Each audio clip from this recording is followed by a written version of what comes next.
Hi there, this is your pal Lalitha Ram with an episode on Bhishma in my Mahabharata novelties. A virtual hug from me.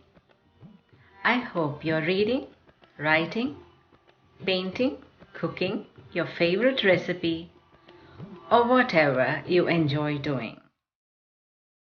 My salute to the Indian Army and their families who constantly face a bigger adversity than pandemics. My heartfelt feelings for those that face depression, which could be cured with help.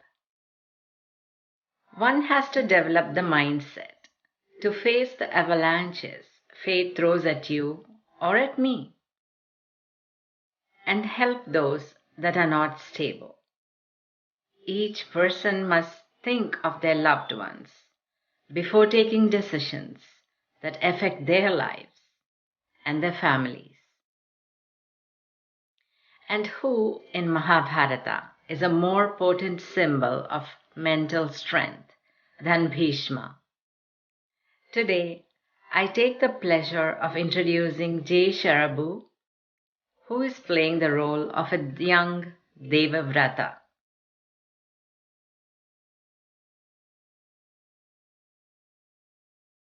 Bhishma is called Pitamaha, or the Great Father, even if he has no sons of his own.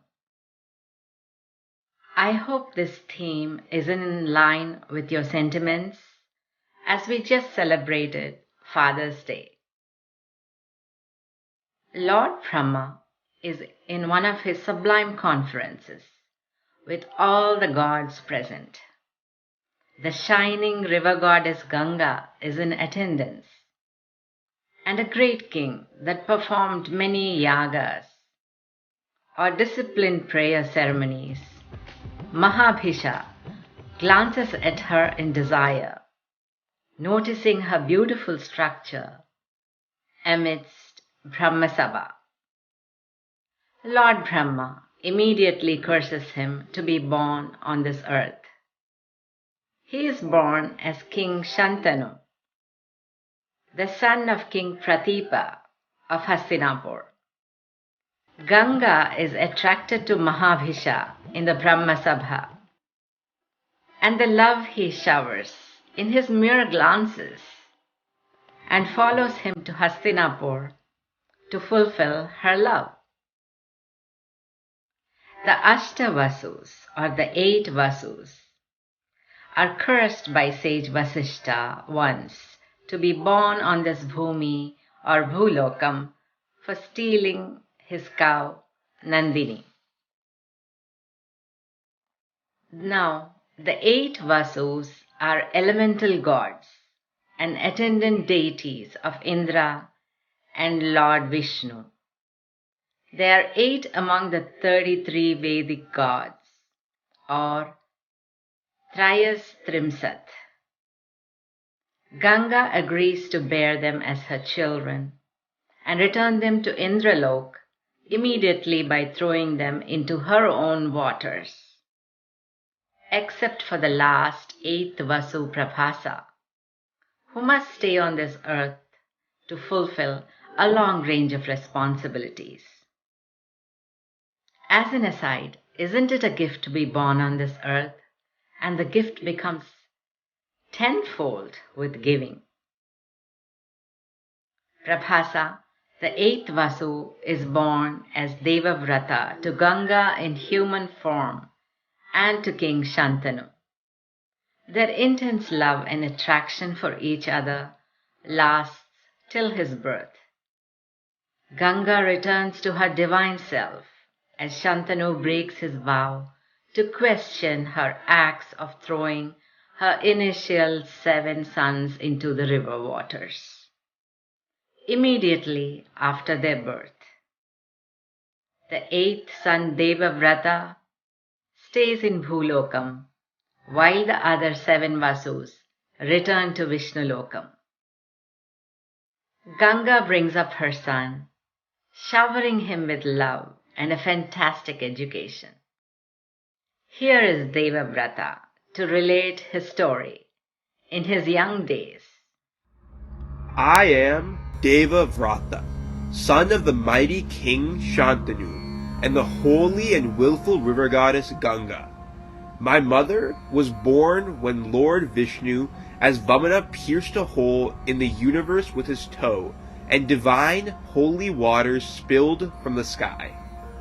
She resides on Lord Shiva's head as he contains her force and energy. Every morning as I pray, I say to myself, I am a blessed son, and I must be worthy of my mother. She teaches me to hold a bow straight and shoot arrows with magnificent velocity. She sends me to Brihaspati each day to learn Vedas. She says I must model myself on Parasurama for valor and Sanat Kumara for knowledge. I had not met my father as I was growing up. I miss him. I look at my mother as she reads my thoughts. She ruffles my hair and says, Deva Vratha, your father is coming in search of you. Please follow him. Be a worthy son to him as you are to me. I cannot bear the thought of parting from my mother, but a young warrior must not shed tears or show vulnerability. One day, I sit on the banks of the holy Mata Ganga and I pretend I'm sitting in her lap.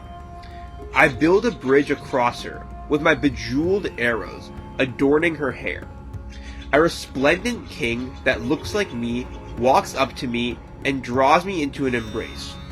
My mother appears in her brilliant form and hands me to my father. My father, King Shantanu, takes me to Hastinapur and crowns me as the prince of his kingdom. I am trained rigorously to transform into the future ruler and am ready to be king. The kingdom is flourishing under my father's governance. It is up to me to take the citizens to the next level and expand its borders. I shall command the team starting now. I am prepared. One day, I noticed tears streaming down my father's face. A king simply cannot cry. He must be dispassionate and conquer his emotions first. I delve into the cause, and here is my father's intense desire to marry Satyavati, the daughter of Dasharaj. He is heartbroken and hesitant to marry on my account. His tears are for me. I cannot bear that thought. How can I stand in the way of my father's happiness? He probably pines for more sons. So I consult with ministers and gurus and visit the Dasharaj. I look the Dasharaj straight in the eye and ask him, what can I do to have your daughter marry King Shantanu? Dasharaj promptly says, just give up the right to become the king of Hastinapur. I do not think twice before I reply, so be it. I renounce the right to the kingdom of Hastinapur. Dasharaj asks, what about your sons? They will insist on their rights to the kingdom. I reply, I take this oath in front of all the gods above. Let my Mata Ganga and Mother Nature be my witness.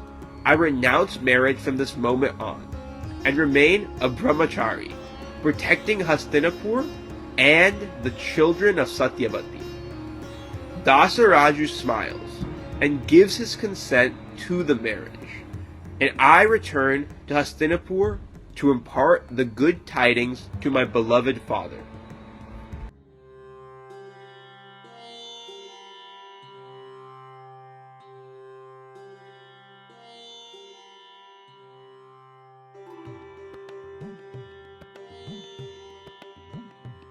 Shantanu and Satyavati marry, and they have two sons, Vichitravirya and Chitrangada.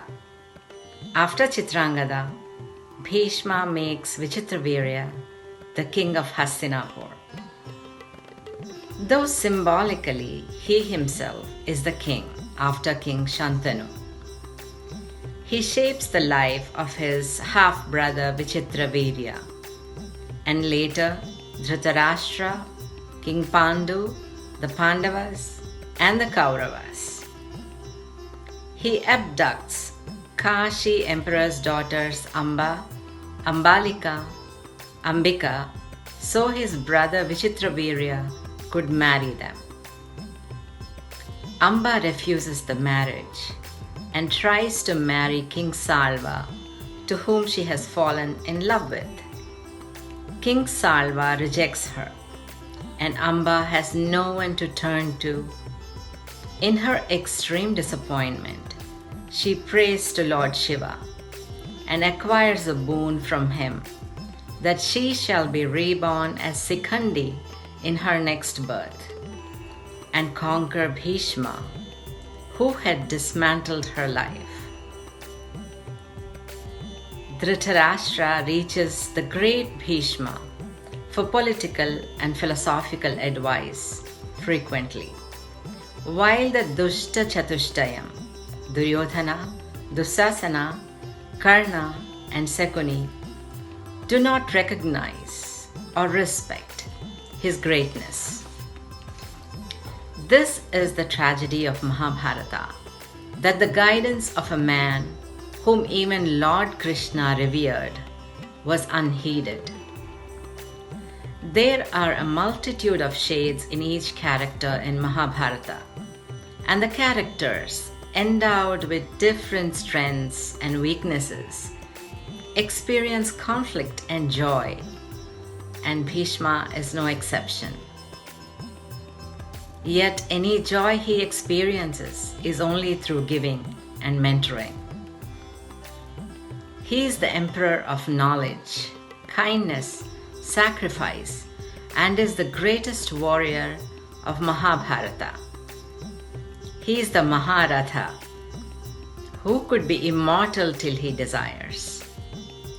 Arjuna can only conquer him when Sikhandi, a woman-turned-man, rides in his chariot. Bhishma does not even glance at the chariot, since he vows he shall never fight a woman, or a person with a woman's name, or a man that has been a woman once. His life is guided by his vows, or pratigyas. Yet this emperor, this epic warrior, suffers on a bed of arrows after 10 days of reluctantly playing the supreme commander of the Kaurava army in Kurukshetra. For having abducted the Kasi princes, for causing grief to Amba, for not protecting Draupadi when she is insulted in Kaurava Sabha, the Pitamaha bears a penalty. His mental anguish is that he loves his grandsons, the Pandavas and Kauravas, equally. He fights for the Kauravas, but swears to protect the Pandavas. He has no kindness towards Karna, Kunti's first son, whom he calls a mediocre warrior. Bhishma's profound relationships are with his mother Ganga, who rises to quench his thirst after the war, with Krishna, whom he recognizes as Narayana, and with his grandson Arjuna, who he knows is the only warrior that can conquer him with the help of Krishna. While preparing to return to Vishnulok in Uttarayanam, Bhishma teaches the sacred life-giving Vishnu Sahasranamam to Dharmaraj on Ekadasi day, that is celebrated as Bhishma Ekadasi. The Sahasranama has gained immense popularity and is recited today by devotees all over the world. Bhishma Neethi, or moral treatise, in the Shanti Parvam that Dharmaraj sought from him after the war, covers a wide range of topics, including King's Dharma, Neethi Shastra, the meaning of Dharma, Artha, Kama, Moksha, the secrets of creation, Vidya, Avidya, Kalachakram, Tattva, and so on. These enlighten the Pandavas on their way to becoming the rulers of Hastinapur. Bhishma adorns his Tattva and Dharma Shastra with delightful little stories. One almost wishes that the grandchildren of this great man sought his knowledge while they were growing up under his auspicious guidance. Bhishma Neethi is second only to Bhagavad Gita and must be read in depth by all that love Mahabharata. Till next time.